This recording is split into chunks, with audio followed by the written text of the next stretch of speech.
matter of the people of the state of New York against Nicholas Vitale II under indictment I-2025-090. Back on the date of June 12th, the defendant was present with his counsel and requested an adjournment until today's date to report on an offer made by the district attorney's office.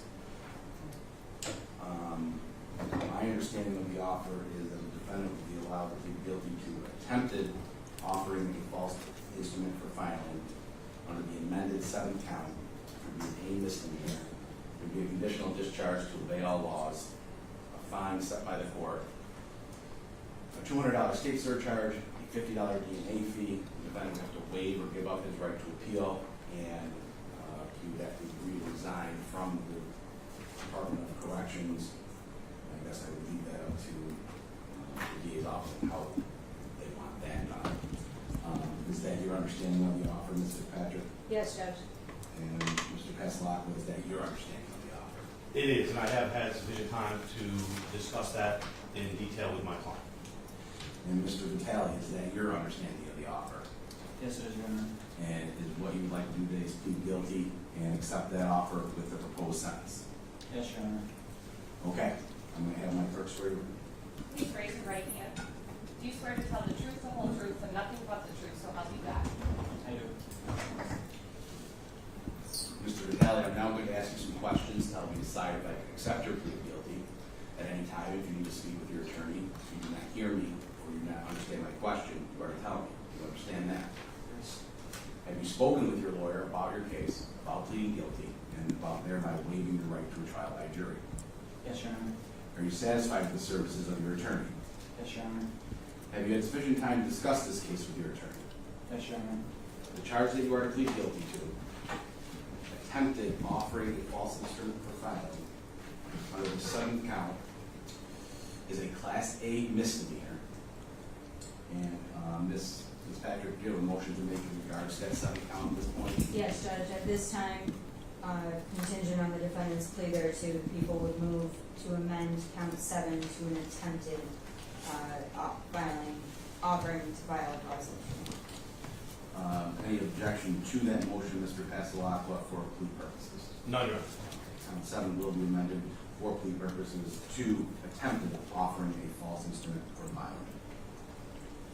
Under that count, Mr. Vitale, it is alleged that on or about the first day of March of 2025 in the town of Marcy, in Oneida County, said defendant, acting in concert knowing that a written instrument contained a false statement or false information, and with the intent to defraud the state, you presented the 2104A forms to a public office or public servant with the belief that they would be filed with, registered, or recorded, or otherwise become part of the records of such public office, public servant, or public authority. That being that you, along with others, submitted a false 2104A form in an effort to thwart any investigation into the death of Messiah Nantwi by the Department of Corrections and Community Supervision, the New York State Police, and or the New York State Attorney General. Is that a true statement? Yes, Your Honor. And how, Ms. Fitzpatrick, would you like anything else from the elocution? No, thank you, Judge. How do you want to plead to the amended 7th count, attempted offering a false instrument for filing, guilty or not guilty? You said guilty. How old are you, Mr. Vitale? 32, sir. And can you read and write the English language? Yes. Do you have any physical or mental problems preventing you from understanding what you're doing in these proceedings? No, Your Honor. Have you taken any drugs, medicine, or alcohol before coming in here today that would affect your understanding? No, Your Honor. By pleading guilty, you waive your right to a trial by jury. Understand that. Yes, Your Honor.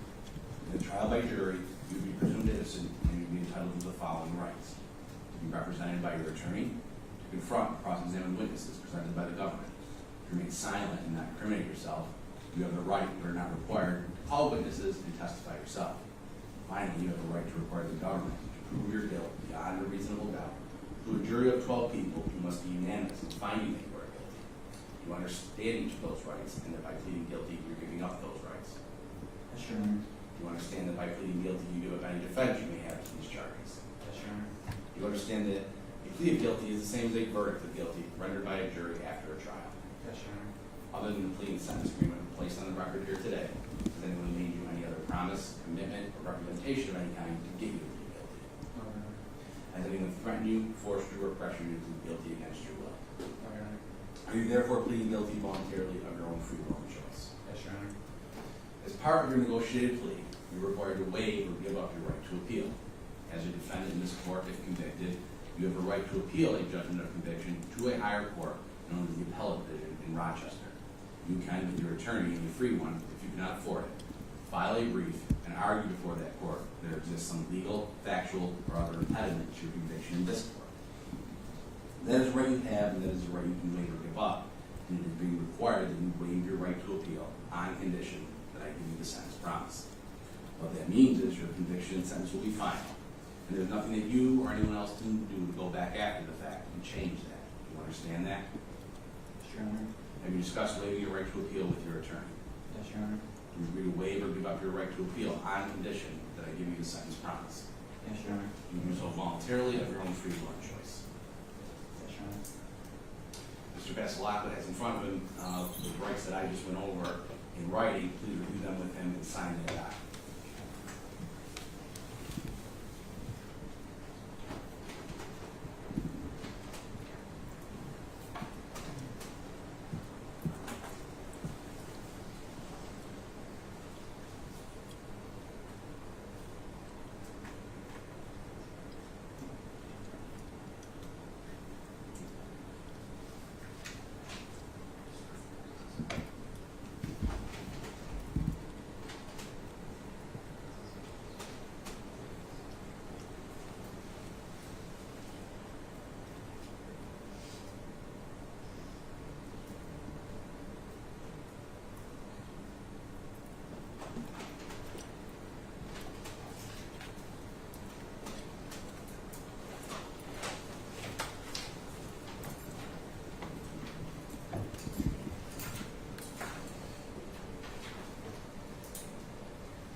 Mr. Vitale, I'm showing you a document entitled Waiver of Right to Appeal. I see the signature halfway down. Nicholas Vitale II. Did you sign this document here in open court in front of me and in front of Mr. Basilakwa?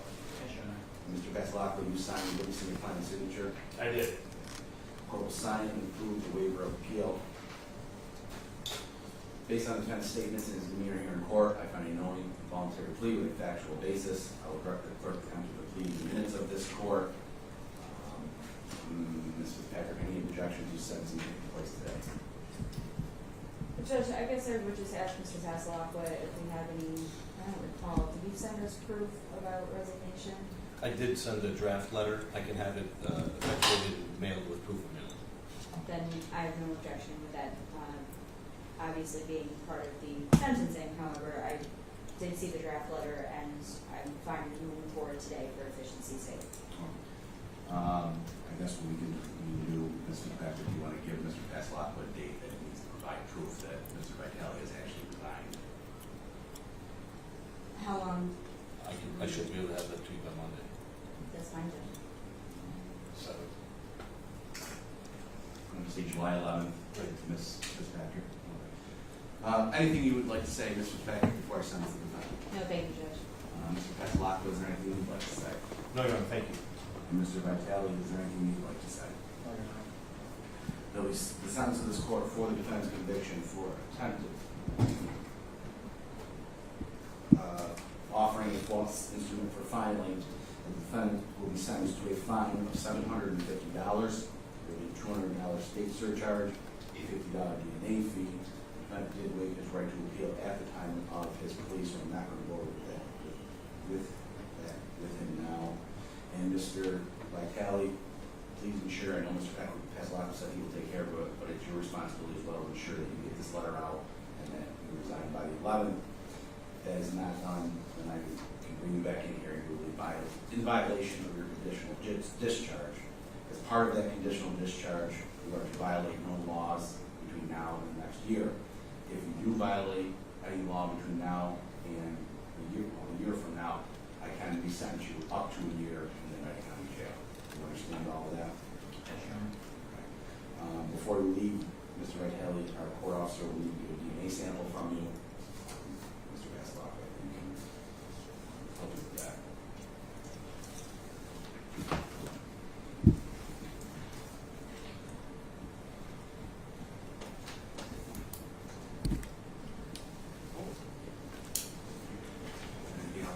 Just if we could have a date to have final surcharge paid, I think it'll probably be paid, or possibly today, but just so we have a date certain for payment. We'll put it on the year from now, so July 1st. Understood. Thank you.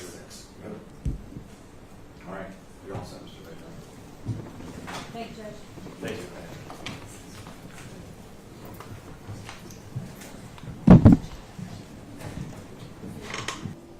This was him accepting responsibility for the role he played here. You know, it was never a question of his actual involvement in any type of assault. That was always very clear that Mr. Vitale never touched anyone during this. He was given other responsibilities by his supervisors, and he was doing that. You know, obviously he made some mistakes thereafter, and this is just him accepting responsibility.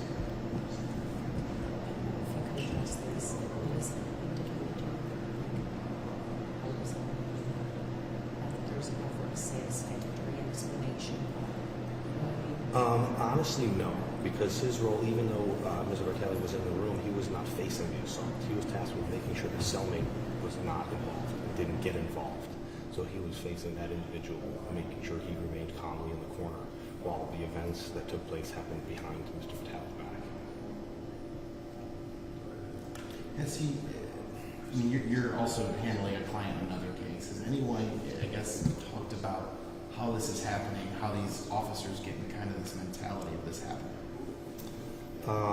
I think that, just speaking very generally, these two cases have shone a light on a part of corrections that people either didn't know or didn't want to acknowledge was happening, you know, with regard to the culture that's developed there. Again, speaking just very generally statewide, from, you know, kind of the insights that these cases have brought to the surface, you know. But yeah, and with regard to the other case, at least we at my office are simply looking for an equal application of justice, right? The individual I represent in that case is nearly identically situated to Mr. Vitale.